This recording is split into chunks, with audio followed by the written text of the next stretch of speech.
Hello friends, इस video lecture में PPS programming for problem solving के यूनिट नंबर 1 के कुछ और इम्पॉर्टेंट क्वेश्चन देखते हैं जो कि university exam point of view से इम्पॉर्टेंट हैं।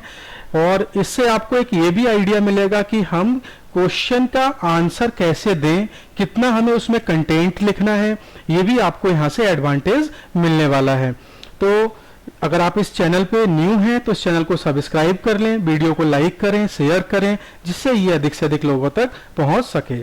तो यहाँ पे सेकंड क्वेश्चन है, एक्सप्लेन द फंडामेंटल और प्रिमिटिव डेटा टाइप। इसमें हमें फंडामेंटल डेटा टाइप को एक्सप्लेन करना है और उसके साइज बताना है कि वो मेमोरी कितना ऑक्युपाई करता है, रेंज बतानी है कि मिनिमम से मैक्सिमम हम कितना वैल्यू उसमें स्टोर करा सकते हैं, और फॉर्मेट स्पेसिफायर बताना है जब हम उस डेटा टाइप के नंबर को इनपुट कराते हैं या प्रिंट कराते हैं तो हमें क्या फॉर्मेट स्पेसिफायर यूज करना होता है। तो इसका आंसर है fundamental data type in C language. ये तो हेडिंग हो गया। In C programming data types are used for declaring of variables. जैसे आप प्रोग्राम में किसी भी वेरिएबल को यूज करते हैं, लाइक कोई वेरिएबल मैंने ले लिया ए या बी ले लिया मैंने कोई वेरिएबल, तो अब इसके आगे मैं डेटा टाइप लिखता हूं तो वो डेटा टाइप मुझे क्या देना चाहिए उसके बारे में यहां पे डिस्कशन होने वाला है।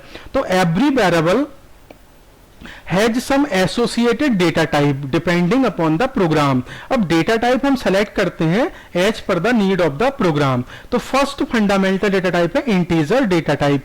इसमें कुछ पॉइंट्स हैं जो आपको लिखने होते हैं। Int keyword is used for declaring integer data type value. Second point है इंटीजर आर होल नंबर्स होते हैं ये, दैट कैन बी 0 पॉजिटिव और निगेटिव नंबर। जैसे एग्जाम्पल हो गया 10 -89 और 0। टू टाइप्स ऑफ इंटीजर हम कह सकते हैं, तो साइंड इंट। साइंड इंट का मतलब हो गया पॉजिटिव और निगेटिव, जो दोनों नंबर को हम स्टोर करा सकते हैं ऐसे वेरिएबल्स में। और एक होता है अनसाइंड इंट, जिसमें हम केवल पॉजिटिव नंबर को ही स्टोर करा सकते हैं, जिसका एक एग्जांपल है इंट एज। तो एज क्या है? एज तो एक वेरिएबल का नाम हो गया, और इंट क्या हो गया? उसका डेटा टाइप हो गया। तो ये हमारा हो गया इंटीजर डेटा टाइप। इसका जो साइज और रेंज है उसका मैं एक टेबल की फॉर्म में आपको एक्सप्लेन करूंगा। सेकंड है float data type.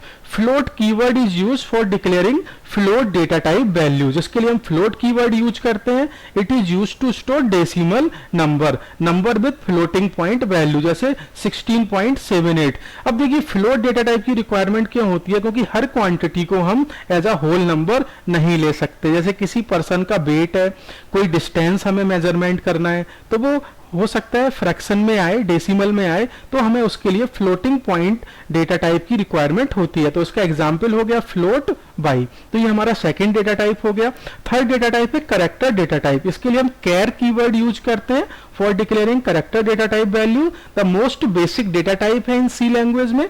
It store a single character. ये केवल एक ही कैरेक्टर को स्टोर करा सकता है। जैसे मैं अगर लिख रहा हूं 5, तो 5 भी एक कैरेक्टर है। अगर मैं इसको सिंगल कोट में एनक्लोज कर देता हूं, अगर ये बिना सिंगल कोट के लिखा हुआ है 5, तो ये एक as a integer number consider होगा इस केस में। और ये कैसा नंबर कंसीडर होगा? कैरेक्टर नंबर कंसीडर होगा। तो कैरेक्टर को हम हमेशा एनक्लोज करते हैं इन द सिंगल कोट। तो it store a single character only, जो कि इंक्लूड कर सकता है अल्फाबेट्स A to Z, चाहे स्मॉल A to Z हो चाहे कैपिटल A to Z हो, नंबर्स हो सकते हैं 0 से 9, और कोई स्पेशल कैरेक्टर हो सकता है जैसे at the rate of, plus, minus, and sign, ठीक है, कैप साइन, कुछ भी आप इसमें स्पेशल कैरेक्टर ले सकते हैं। जैसे इसका एग्जांपल है capital A can be stored using a character data type. अगर मुझे कैपिटल ए को स्टोर करना है तो यहाँ पे ये एज अ कैरेक्टर है, क्योंकि सिंगल कोट में लिखा हुआ है, तो इसके लिए मुझे कैरेक्टर डेटा टाइप की रिक्वायरमेंट होगी। इसको हम डिक्लेयर करते हैं कैर CH। कैर क्या हो गया? कीवर्ड हो गया। ऐसी फ्लोट कीवर्ड है, और इंट भी कीवर्ड है, और CH, बाई और एज क्या है? आपके आइडेंटिफायर्स हो गए। लास्ट डेटा टाइप है void data type. Void data type is use to store no value. इसमें हम कोई भी वैल्यू स्टोर नहीं करा सकते हैं। It is use with function when function returning no value. अगर कोई भी फंक्शन हमारा ऐसा है जो कोई भी वैल्यू रिटर्न नहीं कर रहा है, तो हम उसे वॉइड टाइप का फंक्शन बनाते हैं। जैसे वॉइड मेन लिख दिया, तो मेन फंक्शन हमेशा रिटर्न करता है वैल्यू किसको? ऑपरेटिंग सिस्टम को। तो इस केस में मेन फंक्शन ऑपरेटिंग सिस्टम को कोई भी वैल्यू रिटर्न नहीं कर रहा है, क्योंकि हमने इससे आगे क्या लगाया हुआ है, वॉइड लगाया है। अब देखो रेंज फॉर्मूला होता है इंटीजर और कैरेक्टर के लिए, हम रेंज फॉर्मूला यूज कर सकते हैं। साइंड और अनसाइंड की मैं बात कर रहा हूं तो यहाँ पे रेंज का फॉर्मूला होता है -2 की पावर n - 1 टू 2 की पावर n - 1 - 1। यहाँ पे n क्या है, नंबर ऑफ बिट्स। और अनसाइंड इंटीजर के लिए होती है रेंज 0 टू 2 की पावर n - 1। ये 0 है और 2 की पावर n - 1, क्योंकि इसमें पॉजिटिव नंबर्स ही स्टोर हो सकते हैं। तो ये अनसाइंड इंड और अनसाइंड कैर के लिए हो गया, और ये साइंड इंड और साइंड कैर के लिए हो गया। साइंड का मतलब हो गया positive and negative number both. अब यहाँ पे n हो गई नंबर ऑफ बिट्स। ये मैंने एक टेबल बनाई हुई है, इस टेबल में मैंने केवल फंडामेंटल डेटा टाइप्स हैं उनका ही रेंज बताया है, मेमोरी बताई है और स्पेसिफायर बताया, फॉर्मेट स्पेसिफायर। तो इंट का जो मेमोरी होती है वो 2 बाइट से 4 बाइट भी ले सकता है और 2 बाइट भी ले सकता है। फॉर्मेट स्पेसिफायर परसेंटाइल डी हो गया।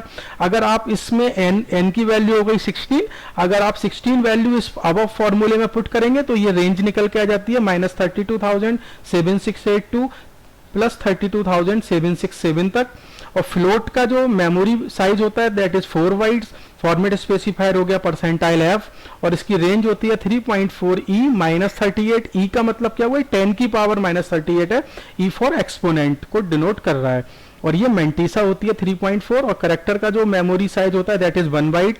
फॉर्मेट स्पेसिफायर होता है परसेंटाइल सी। रेंज हम निकाल सकते हैं, ये जो रेंज है ये मैंने साइंड का बताया हुआ है। अनसाइंड का अगर आपको निकालना है तो आप ये वाला फॉर्मूला यूज कर सकते हैं, 0 टू 2 की पावर n - 1 वाला।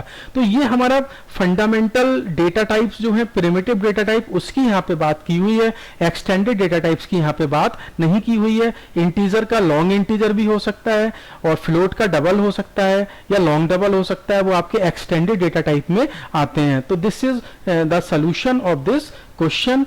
ठीक है, इसको आप अच्छे से कर लें, ये university exam point of view से इंपॉर्टेंट है। Thank you for watching this video.